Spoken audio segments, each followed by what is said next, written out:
I want to tell you about this book, Good Energy. It's by Dr. Casey Means. I just got done reading it, and I have to say, I think it's a really thoughtful book. I thought I'd come down here to this natural spring to tell you about it. If you look in the springs, you can see the natural, clean, healthy water just bursting out of the ground. I think the author would agree that we need to reconnect to spaces like this. Rekindle our appreciation and awe for the natural world. And I think that's a big theme of the book, that we've lost our way in that we think we're separate from this. But as we have separated ourselves from it, we see that dishealth arises. And so the big theme in the book is that there are straightforward steps that we can take to reconnect to it. And that when we reconnect with these things, that good health is not that far away. The book outlines a few different ways that we can do that. And they're probably familiar sorts of things. Eat the healthiest food that comes from the earth in a natural way.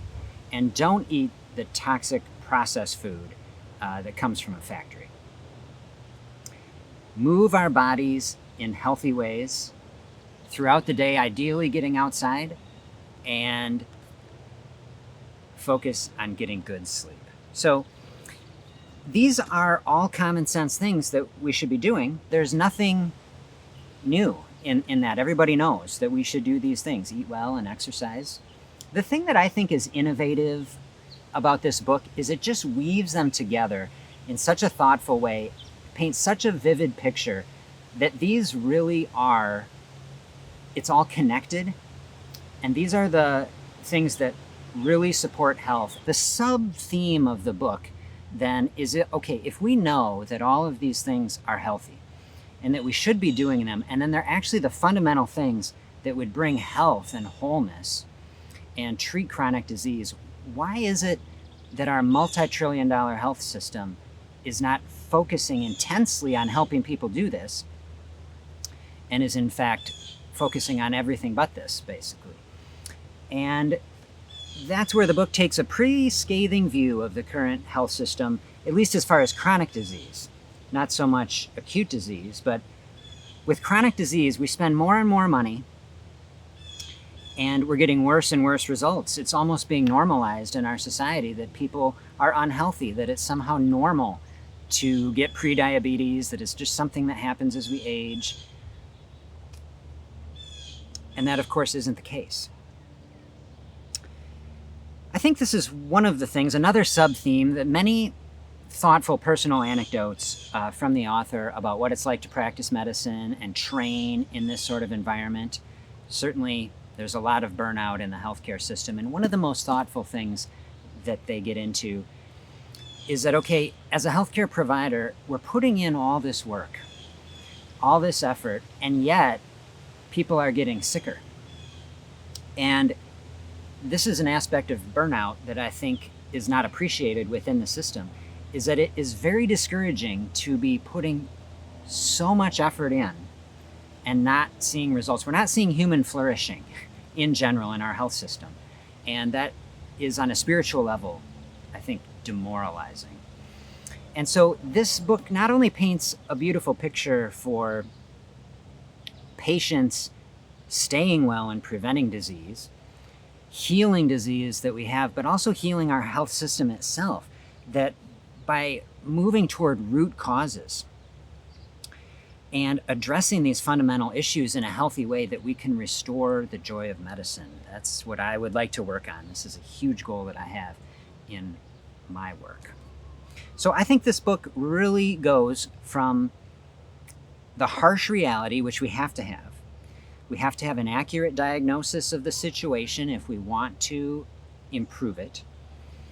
But knowledge is power, and it moves us in a direction of taking positive action in our life to make changes, taking responsibility for our own health, and I think that's extremely empowering. The book, in the final chapter, is focusing on becoming fearless. And I think this is such an amazing perspective to take as we move forward toward better health. Let me show you and read you just a little excerpt from the end of the book here. This is in a section, intentionally focus on awe and gratitude, which, man, that can lead to health, can it? Until recent history, humans were less distracted by constant assaults on our intention that trigger dopamine and keep us coming back for more. We had space to be humbled by the grandeur of nature and of the life cycles with the animals, harvest, the sun, the moon, birth, death being experienced as cosmic, powerful forces. We've been robbed of this connection to our bodies and to nature, and we need to make conscious efforts to train our brains back to being able to see and appreciate the majesty of it all.